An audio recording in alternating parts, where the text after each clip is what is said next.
दशम श्रेणी समस्त छात्र छात्री को स्वागत जनाऊँगी, अभिनंदन करुँची। आमे आज ज्यामिति पुस्तकर द्वितीय अध्याय वृत्त इंग्राजी जहाँ कह जाए सर्किल ता आलोचना करिया। अवश्य ए 2020-21 मसीहा वृत्त अध्यायर केतेक सेक्शन बाद दिया जाइछि। समस्त विषय प्रश्न परीक्षा आसब नहीं, तेरे मध्य आमको जानवा पड़ो वृत्त विषय आमको संपूर्ण धारणा आमको वृत्त संबंधी जो उपवाद्य गुड़िक अच्छी जानवा पड़ो, कारण तार प्रयोग गुड़िक अच्छी परीक्षा पड़ो। तेरे वृत्त संबंध में आम संपूर्ण रूपे आलोचना करा पड़ो। आलोचना करिबा वृत्त अष्टम श्रेणी वृत्त अंकन करिया पढ़ीचे। वृत्त अंकन करने आमको कंपास आवश्यक हुए। कंपास साहाय्य आम वृत्त अंकन करूँ, किंतु ये मु वीडियो रे कौन कंपास व्यवहार करी ना, हाथ में वृत्त अंकन करुँची। टिके सामान्य संपूर्ण वृत्त नहिले मध्य सामान्य टिके भिन्न धरण हो पाए, तथापि वृत्त बोली मन करियो। एवं ज्यामिति पढ़िया पूर्वर मो एक निर्देश जणाई दूची।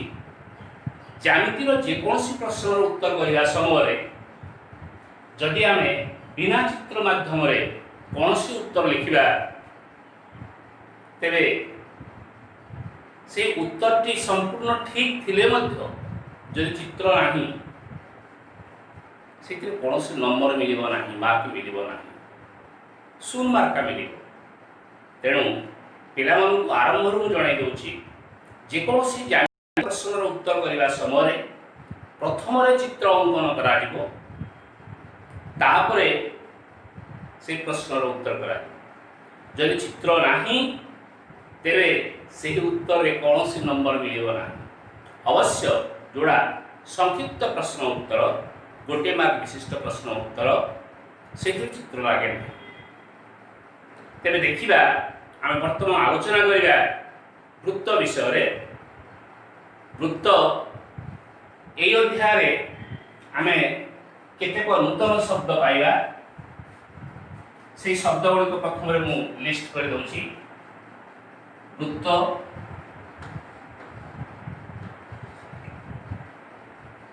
ये पाइबा, तापरे केंद्र बिंदु, तापरे पाइबा आमे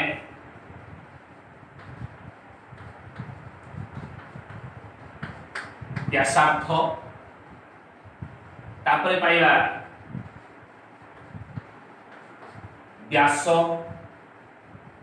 एवं आउ गोटे शब्द पाइबा यही सेक्शन रे ज्या।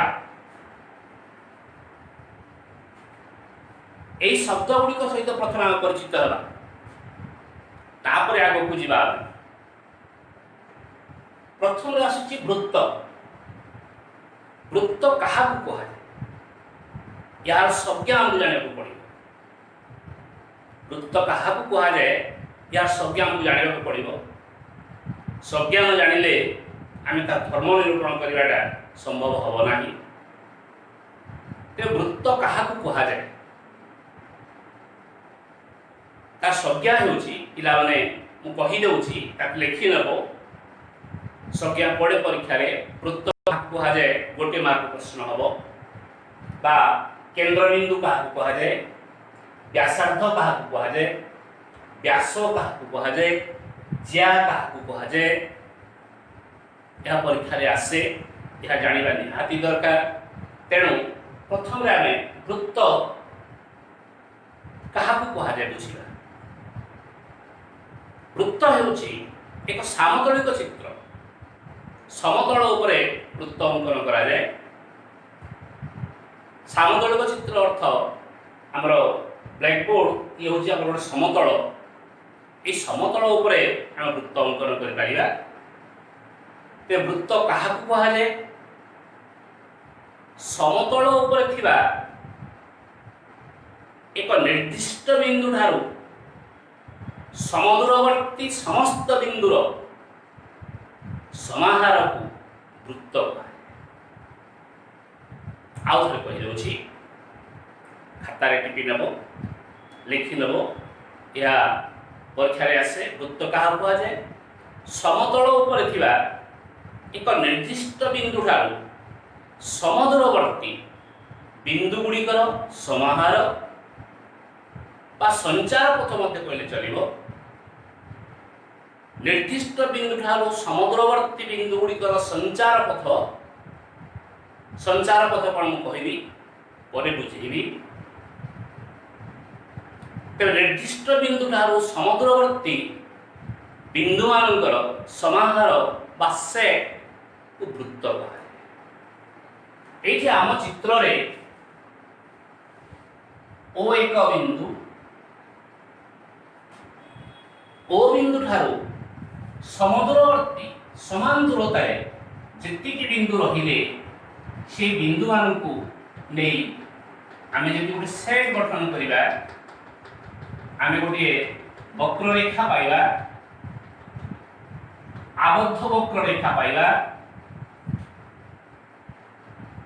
এই আবদ্ধ বক্ররেখাটি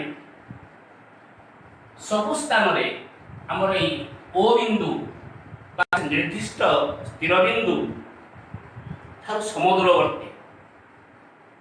ତେବେ ବୃତ୍ତର ସଂଜ୍ଞା ଆମେ ପାଇଯାଇଛେ। ବୃତ୍ତ କାହାକୁ କୁହାଯାଏ? ସମତଳ ଉପରେ ଥିବା ଏକ ନିର୍ଦ୍ଦିଷ୍ଟ ବିନ୍ଦୁ ଠାରୁ ସମଦୂରବର୍ତ୍ତୀ ସମସ୍ତ ବିନ୍ଦୁର ସମାହାରକୁ ବା ସେଟ୍କୁ ବୃତ୍ତ କୁହାଯାଏ। ତେବେ এই ଯେଉଁ ନିର୍ଦ୍ଦିଷ୍ଟ ବିନ୍ଦୁ ଅଛି, এই ନିର୍ଦ୍ଦିଷ୍ଟ ବିନ୍ଦୁଟିକୁ କୁହାଯାଏ ବୃତ୍ତର କେନ୍ଦ୍ରବିନ୍ଦୁ। ନିର୍ଦ୍ଦିଷ୍ଟ ବିନ୍ଦୁଟି ହେବ ବୃତ୍ତର କେନ୍ଦ୍ରବିନ୍ଦୁ। ତେବେ କେନ୍ଦ୍ରବିନ୍ଦୁ କ'ଣ ଆମେ ଜାଣିଛେ? ବର୍ତ୍ତମାନ ମୁଁ କହି ଦେଖିଛି, ଏଇ ହେଉଛି କେନ୍ଦ୍ରବିନ୍ଦୁ। ଆଉ ଥରେ ମୁଁ କହିଦେଉଛି, ଯେଉଁ ବିନ୍ଦୁ ଠାରୁ ବୃତ୍ତର ସମସ୍ତ ବିନ୍ଦୁ ସମଦୂରବର୍ତ୍ତୀ, ବୃତ୍ତ ଉପରିସ୍ଥ ସମସ୍ତ ବିନ୍ଦୁ ସମଦୂରବର୍ତ୍ତୀ, ତାହାକୁ କୁହାଯାଏ ବୃତ୍ତର କେନ୍ଦ୍ରବିନ୍ଦୁ। ବର୍ତ୍ତମାନ ଆମେ ବୃତ୍ତ ଉପରେ ଏକ ବିନ୍ଦୁ ନେବା। ଏ ବିନ୍ଦୁ, ଯେକୌଣସି ଏକ ବିନ୍ଦୁ ଏ, କାରଣ ବୃତ୍ତରେ ଅସଂଖ୍ୟ ବିନ୍ଦୁ ଅଛି, ଏହା ବିନ୍ଦୁମାନଙ୍କର ସମାହାର, କେନ୍ଦ୍ରବିନ୍ଦୁ ଠାରୁ ସମଦୂରବର୍ତ୍ତୀ ବିନ୍ଦୁମାନଙ୍କର ସମାହାର। ଆମେ ଯେକୌଣସି ଏକ ବିନ୍ଦୁ ଏ ନେବା ଏବଂ ଏ ବିନ୍ଦୁକୁ କେନ୍ଦ୍ରବିନ୍ଦୁ ସହ ଯୋଗ କରିବା। ଏ ବିନ୍ଦୁକୁ କେନ୍ଦ୍ରବିନ୍ଦୁ ସହ ଯୋଗ କରିବା, ଆମେ ଗୋଟେ ରେଖାଖଣ୍ଡ ପାଇଛେ। ସେ ରେଖାଖଣ୍ଡକୁ କହିବା ଆମେ ଏକ ବ୍ୟାସାର୍ଦ୍ଧ। ଏକ ବ୍ୟାସାର୍ଦ୍ଧ। ସେ ରେଖାଖଣ୍ଡକୁ କହିବା ଆମେ ଏକ ବ୍ୟାସାର୍ଦ୍ଧ। ତାକୁ ଇଂରାଜୀରେ ରେଡିୟସ୍ କୁହାଯାଏ, ରେଡିୟସ୍ ଅଫ ଦି ସାର୍କିଲ୍। ଏବଂ ସେ ରେଖାଖଣ୍ଡର ଦୈର୍ଘ୍ୟକୁ କହିବା ଆମେ ବ୍ୟାସାର୍ଦ୍ଧ। ତେବେ ବ୍ୟାସାର୍ଦ୍ଧ ହେଉଛି ଏକ ବାସ୍ତବ ସଂଖ୍ୟା। ବ୍ୟାସାର୍ଦ୍ଧ ହେଉଛି ଏକ ବାସ୍ତବ ସଂଖ୍ୟା। ଏକ ବ୍ୟାସାର୍ଦ୍ଧ ଇଏ ହେବ ଏକ ରେଖାଖଣ୍ଡ ବା ଗୋଟିଏ ସେଟ୍। ଆମେ ଜାଣିଛେ ଅଷ୍ଟମ ଶ୍ରେଣୀରେ, ନବମ ଶ୍ରେଣୀରେ ରେଖାଖଣ୍ଡ ହେଉଛି ଗୋଟିଏ ସେଟ୍। ଏହାକୁ କୁହାଯାଏ ଏକ ବ୍ୟାସାର୍ଦ୍ଧ। ଏବଂ ଏହି ବ୍ୟାସାର୍ଦ୍ଧର ଦୈର୍ଘ୍ୟକୁ କୁହାଯାଏ ବ୍ୟାସାର୍ଦ୍ଧ। ଏହାକୁ ରେଡିୟସ୍ ବା ଆର୍ ଦ୍ୱାରା ଚିହ୍ନିତ କରାଯାଏ। ରେଡିୟସ୍ ବା ଆର୍ ଦ୍ୱାରା ଚିହ୍ନିତ କରାଯାଏ। बुझीथिबो निश्चित भावे। तेरे आमे साधारण देखा जा व्यासार्ध एवं एक व्यासार्ध या भीतर प्रकृतर पार्थक्य अच्छी। एक व्यासार्ध गोटे रेखाखंड, व्यासार्ध एक वास्तव संख्या, किंतु प्रकृत में आमे ताको व्यासार्ध एक व्यासार्ध न कही व्यासार्ध कही दउछि। जेमिति कि त्रिभुजाकार क्षेत्र न कही आमे त्रिभुज कही दउछि। एठी मोर चित्र अंकन करिछि। एबीसी एक त्रिभुज, एबीसी एक त्रिभुज, यह कहवा संपूर्ण ठीक नुहे। एबीसी एक त्रिभुजाकार क्षेत्र कहवा संपूर्ण ठीक हो, किंतु आम कहूचे कि कहूना बा लेखुना त्रिभुज कहले आम त्रिभुजाकार क्षेत्र को बुझुचे। आम जो त्रिभुज कहवा तेरे त्रिभुजार क्षेत्र को आम बुझा। सही परी एई वृत्त कहले आम वृत्ताकार क्षेत्र को बुझा। वृत्ताकार वृत्त पा जाइछि ताको हम वृत्ताकार क्षेत्र को बुझा। क्षेत्र कौन? क्षेत्र कौन ताहा मते जानिବାକୁ पड़िबो। ज्यामिति रे गुडाए जिनिस जानिବାକୁ पड़े हमको। क्षेत्र कौन? आमे समतल उपरे एक जदि आबद्ध चित्रटी अंकन करिबा, समतल उपरे एक आबद्ध चित्र अंकन करिबा, समतलर किछि अंश चित्र द्वारा आबद्ध होई रहि जाय। सही चित्र को आमे कहिबा आबद्ध चित्र।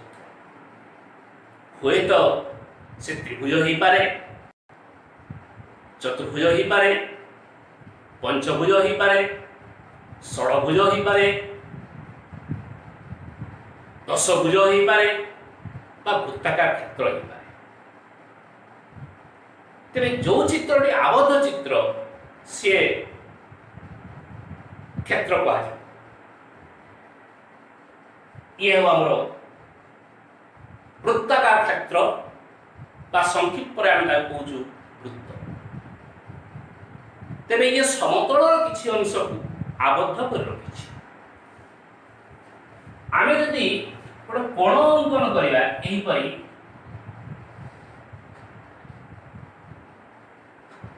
एबीसी एक कोण, एबीसी एक कोण, किंतु यह क्षेत्र नुहे। कारण ये समतलर कौन सी अंश को से आबद्ध करे नाही। ये दुईटी रश्मि द्वारा उत्पन्न होईछि। यह को कोण कहाजिवो, कोणाकार क्षेत्र कहाजिवो नाही। त्रिभुज रे तीनोटी बाहु अछि एवं तीनोटी शीर्ष बिंदु अछि। से समतलर किछि अंश को आबद्ध कर रखिछि। आबद्ध कर रखिथिबारु ताको आमे कहिबा त्रिभुजाकार क्षेत्र। जदि आमे गोटे चतुर्भुज अंकन करिबा एही परी, चतुर्भुजटी चारोटी बाहुर संयोगर सृष्टि होइଥାଏ। चारोटी बाहुर संयोगर सृष्टि होइଥାଏ। यहा को आमे कहिबा चतुर्भुजाकार क्षेत्र बा चतुर्भुज। तेरे आमे जानिले क्षेत्र कोडा एवं कोडा क्षेत्र नुहे। कोण क्षेत्र नुहे।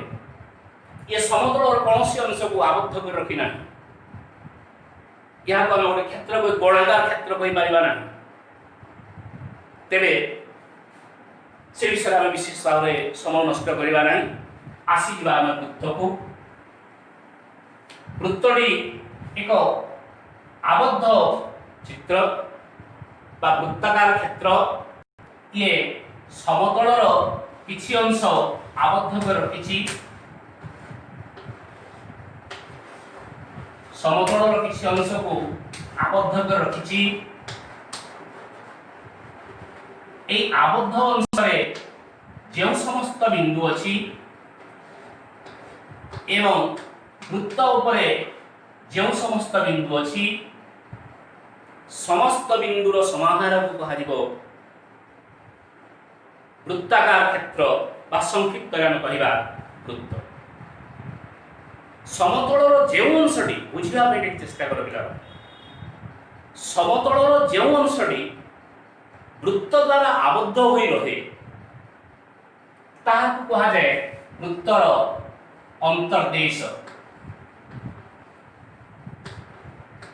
ताहाकु कहा जाए वृत्तर अंतर्देश। तेरे समतल उपरे आमे जदि गोटे वृत्तटी अंकन करिबा समतलटी तीन भाग विभक्त हो जाए समतलटी तीन भाग विभक्त हो या जानिबा निहाती दरकार कि अंश हो अंतर्देश वृत्त एवं बहिर्देश ये हम बहिर्देश कहार बहिर्देश वृत्तर बहिर्देश आ वृत्ताकार क्षेत्र बहिर्देश। एठी जदि आमे देखिबा वृत्तर अंतर्देश एक उत्तल सेट आमे उत्तल सेट पढ़िछे नवम श्रेणी रे मन थिबो उत्तल सेट कहा को कहा जाए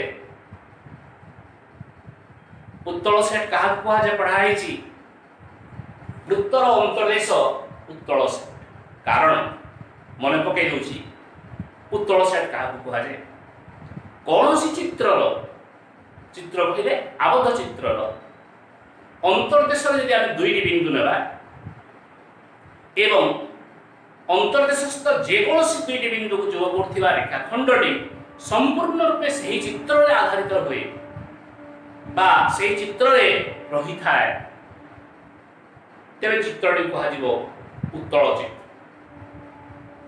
उदाहरण स्वरूप ए त्रिभुजर अंतर्देश एक उत्तल चित्र चतुर्भुजर अंतर्देश उत्तल होई पारे होई न पारे। चतुर्भुज दुई प्रकार अछि गोटे होची उत्तल चतुर्भुज आ गोटे होची अणउत्तल चतुर्भुज। एक समय लागे जानि बुझिबा पाई चेष्टा कर समय देबा बुझिबा संपूर्ण रूपे बुझिबा ज्यामिति कौन एथिरे ज्यामिति रे गुड़ाई जिनिस अछि। चतुर्भुज दुई प्रकार गोटे होची उत्तल चतुर्भुज आ गोटे होची अणउत्तल चतुर्भुज। अणउत्तल चतुर्भुज कि भली हो मु गोटे चतुर्भुज अंकन करूची ये मध्य हमर चारोटी बाहु एबीसीडी चारोटी बाहु द्वारा सृष्टि होई चतुर्भुज बा चारोटी बाहुर संयोग सृष्टि होई एठी यहा को आमे उत्तल चित्र कहि परिबा ना ये उत्तल चतुर्भुज हबो कारण यही चित्र रे आमे जदि ए जो प्रथम चित्र रे अंकन करछि दुईटी बिंदु P एवं गोटे बिंदु Q नेबा ताकू जोग करिबा रेखाखंडटी करिबा रेखाखंडटी संपूर्ण रूपे से चित्र मध्य क्षेत्र मध्य रहुछि तेणु कर ये हबो उत्तल चतुर्भुज। किंतु एई चतुर्भुज रे आमे जदि एई गोटे बिंदु ने आमे इच्छा अनुसार नेबा जे कोन स्थान रे पारे आईडी P नेबा एडी Q नेबा यहा को जदि आमे जोग करिबा जोग कले हमर किछि अंश बहिर्देश रही जाउछि तेणु कर ये हबो अणउत्तल चतुर्भुज ये हबो उत्तल चतुर्भुज। किंतु सदा सर्वदा वृत्तर अंतर्देश एक उत्तल सेट त्रिभुजर अंतर्देश एक उत्तल सेट कोणर अंतर्देश उत्तल सेट बुझी होछि से विषय विशेष किसी आलोचना करबा नाही हमर विषय वस्तु का आसीबा ये हमर वृत्तर अंतर्देश होछि वृत्तर अंतर्देश रे जो दुईटी बिंदु नेले आमे P एवं Q ता जोग करिबा आमे से रेखाखंडटी संयोग करुवा रेखाखंडटी संपूर्ण रूप से वृत्तर अंतर्देश रे रही तेणु वृत्त बा वृत्ताकार क्षेत्र अंतर्देश सब बेले उत्तल सेट। तेणु मु जो कहूली समतल उपरे एक वृत्त अंकन कले तीनोटी तीन भाग विभक्त हुए समतल। एटी मुझे कही आम समतल अच्छी समतल उपरे वृत्तटी अंकन करुच्ची हाथ में अंकन कर पे एक चित्र संपूर्ण हो न पारे ये वृत्त अंकन हो गला समतल था प्रथम वृत्त अंकन करने द्वारा आम समतल को तीन भाग विभक्त कर गोटे हूँ वृत्तर अंतर्देश द्वितीयटी हूँ वृत्त ये जो वक्ररेखा एवं अवशिष्टटी हूँ बहिर्देश। वृत्तर बहिर्देश अणउत्तल वृत्तर अंतर्देश उत्तल सेट किंतु केवल वृत्त वृत्त उत्तल सेट की नुहे वृत्त उत्तल सेट नुहे वृत्ताकार क्षेत्र उत्तल सेट। जदि प्रश्न आसे वृत्त एक उत्तल सेट ठीक हम कि भूल हम से भूल हम किंतु वृत्ताकार क्षेत्र उत्तल सेट ठीक हम कारण वृत्ताकार क्षेत्र कहले आम ये सब को बुझा ये समस्त अंश को बुझा ये समस्त अंश को आम बुझा वृत्ताकार क्षेत्र आम जदि दुईटी बिंदु ने P एवं Q ताकू जोग करबा रेखाखंडटी संपूर्ण रूपे वृत्ताकार क्षेत्र में अवस्थापित यह कहबा आम वृत्ताकार क्षेत्र किंतु वृत्त कहले ये मुझे चौक बुलाऊँगी वृत्त यदि कहा जाए कन्फ्यूज हो नहीं पिला स्पष्ट भाव बुझापी चेष्टा कर ये जो अंश केवल चौक बुलाऊँगी से ही अंशटी कह वृत्त। तेरे यदि P एवं Q को आम जोग करवा वृत्त उपरे रहुछि कि रेखाखंडटी नुहे रहु नाही दुईटी बिंदु P एवं Q अछि अवशिष्ट अंतर्देश रे अछि तेणु करी ताहा उत्तल होल के वृत्त किंतु वृत्ताकार क्षेत्र उत्तल हो बुझिएला हमर अंतर्देश जानिले बहिर्देश जानिले आ गोटे होछि वक्ररेखा ताहा होछि वृत्त ताहा होछि वृत्त। व्यासार्ध आम ये अंकन कर ओ एक व्यासार्ध एक व्यासार्ध एक व्यासार्ध एवं एक व्यासार्धर दैर्घ्य को आम कहबा व्यासार्ध वास्तव संख्या व्यासार्ध एक वास्तव संख्या तो व्यासार्ध एक व्यासार्ध का कहा जाए वृत्त उपरिस्थ एक बिंदु एवं केंद्र बिंदु को संयोग करुथिबा रेखाखंड को कहा जाए एक व्यासार्ध। बुझिएला बुझी होउछि वर्तमान देखिबा व्यासार्ध एक वास्तव संख्या होइतिबारु ये होउछि एक व्यासार्धर दैर्घ्य आमे जदि देखिबा OA एक व्यासार्ध OA एक व्यासार्ध किंतु आमे जदि लेखिबा OA व्यासार्ध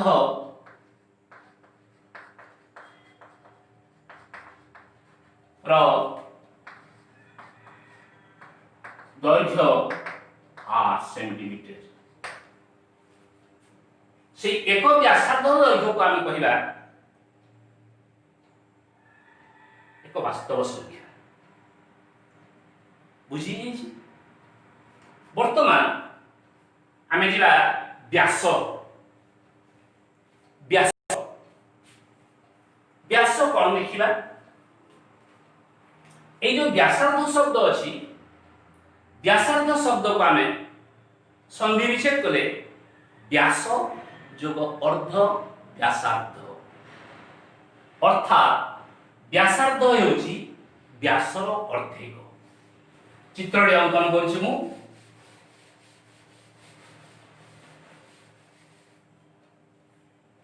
ଗୋଟେ ବୃତ୍ତ ଅଛି,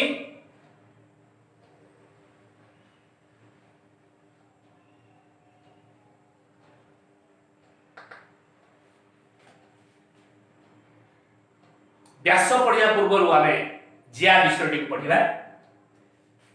ଆମେ ବୃତ୍ତ ଉପରେ କେତୋଟି ବିନ୍ଦୁ ପାଇବା? ଅସଂଖ୍ୟ ବିନ୍ଦୁ ପାଇବା।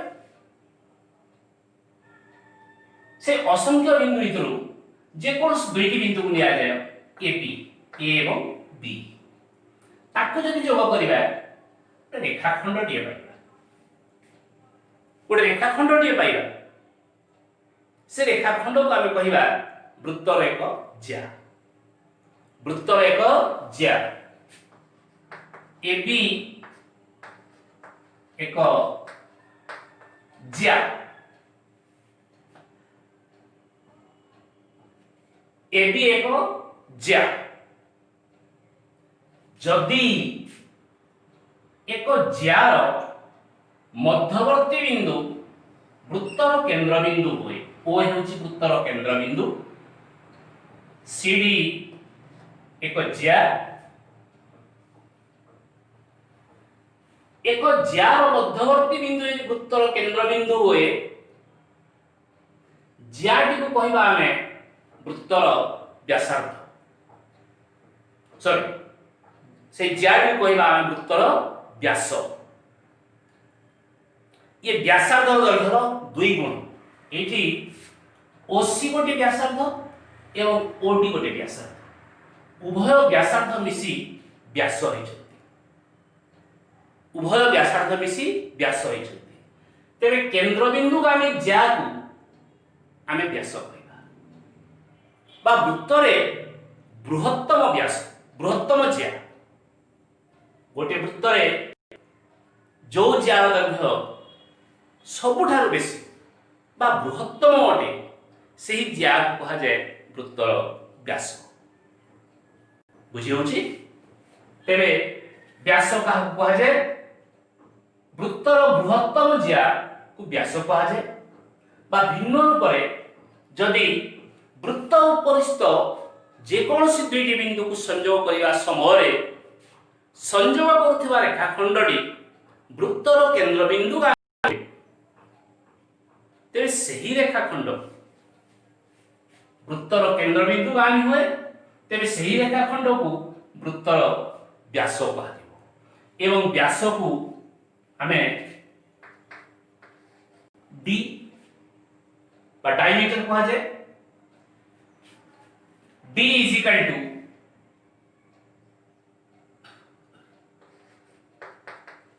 Twice R. यही संपर्क हमें अष्टम श्रेणी में पढ़ी। D is equal to twice R, अर्थात व्यासार्धर दुई गुण हेबो व्यास। এই সমস্ত বিষয় আমি আলোচনা করে সারিছি। বৃত্ত, কেন্দ্রবিন্দু, ব্যাসার্ধ, এক ব্যাসার্ধ, ব্যাস, এক ব্যাস, ज्या, एक ज्या। एक ज्या कौन ये देखिए रेखाखंड, ए बी रेखाखंडटी हो एक ज्या। यार दैर्घ्य को कहला हमें गोटे वास्तव संख्या हम। व्यास एक व्यास, सीडी एक व्यास हमें लिखि पारिबा। सीडी एक व्यास, सीडी व्यासर दैर्घ्य